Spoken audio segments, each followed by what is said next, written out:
welcome back to the channel. It is Lindsay here, and today we're going to be talking about the top 10 mistakes photographers make when starting a business. So let's get started. Starting a photography business, it has unique challenges that go beyond technical skills. Here are the top 10 mistakes photographers often make when starting out. Number 1 is not defining a niche. Trying to cater to all types of photography like weddings, portraits, events, etc. can dilute your brand. Specializing helps attract the right clients and builds a reputation.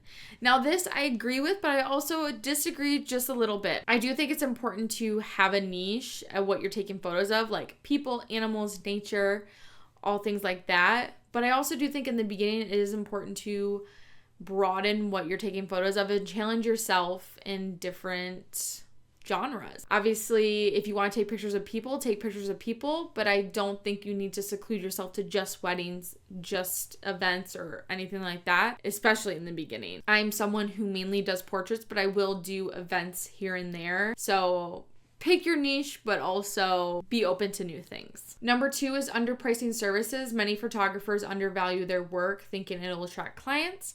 However, low pricing often leads to unsustainable practices and burnout.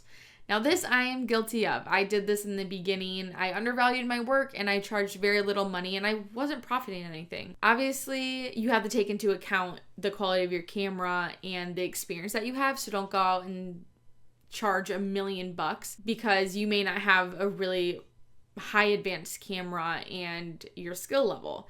But don't undervalue yourself and don't sell yourself too short and charge a really low amount, because just because you charge a really low amount doesn't mean you're going to get clients, because people are going to look for photographers and they're going to expect if you charge super little, you're going to have really low quality photos. So they're not going to pay for that. Number 3 is ignoring contracts. Not having contracts or detailed agreements leaves photographers vulnerable to cancellations, payment disputes, or scope changes without compensation.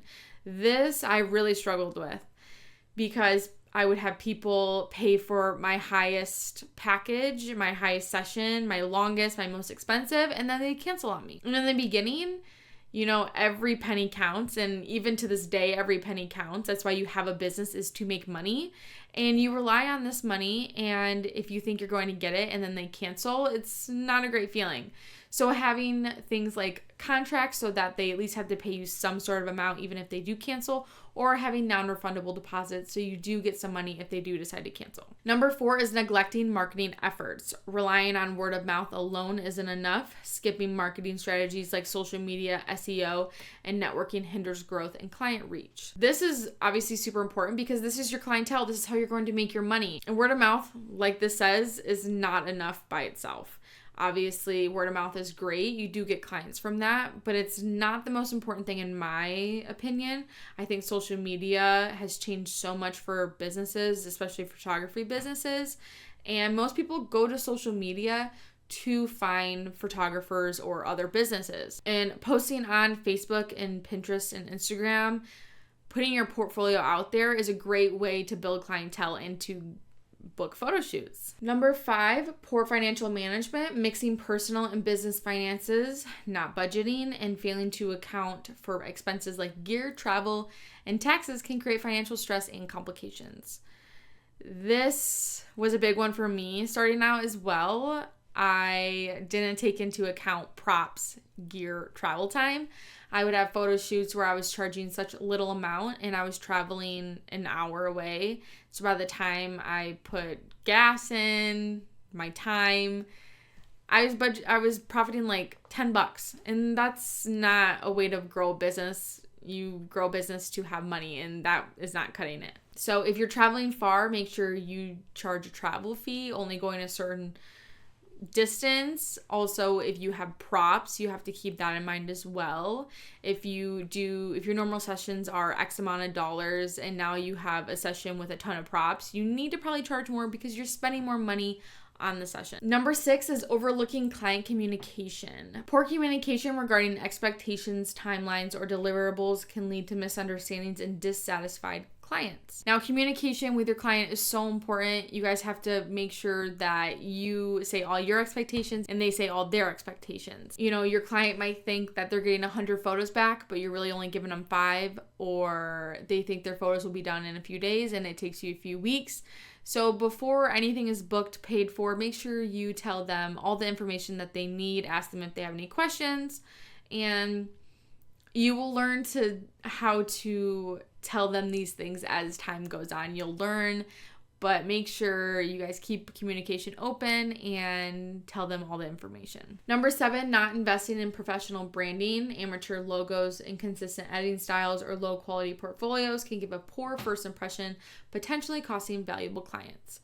Now, when you're just starting out, your style, you might not know it yet. You might have to experiment a little bit in styles. And in that case, I would do a couple of free sessions to kind of see what your style is. Then once you have your style, you then can market yourself and put it all over social media and start charging people so they know your style. Number 8, failing to plan for downtime.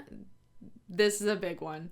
Not preparing for seasonal income fluctuations, constrained finances. Photographers need to budget for off seasons and diversify income sources when possible.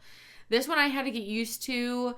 You know, I live in a colder climate area and my winters are not that busy. I do indoor shoots and I do have some outdoor shoots that I do, but it's not as busy as summer and fall. So you also need to take that into consideration, that some seasons are just not going to be as busy as others. If you live in warmer climates, it might not affect you as much, but I think no matter where you live, I think you're just going to have off seasons.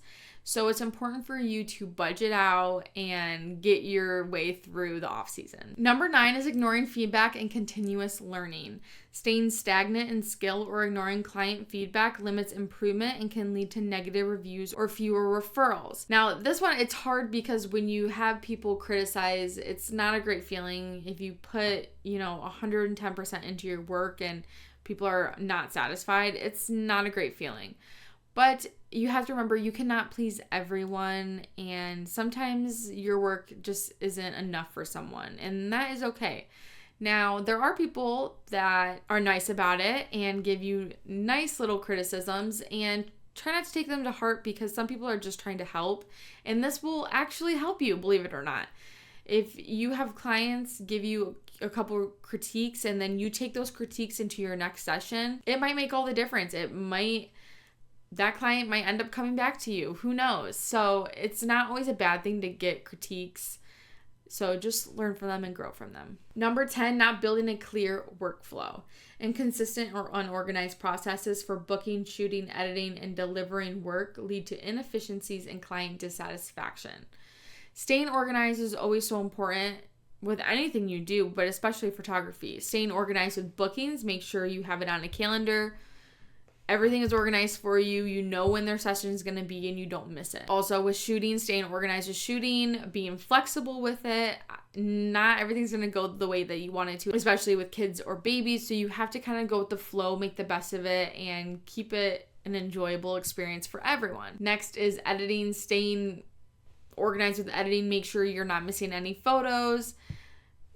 That's kind of self-explanatory. And then last, delivering work to your clients is really important because you don't want to give them their photos in a really hard, confusing way.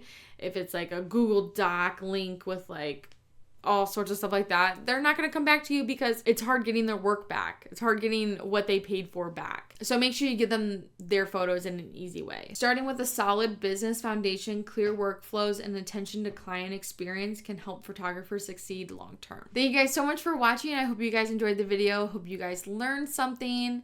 Don't forget to like and subscribe, and we'll see you guys in the next one.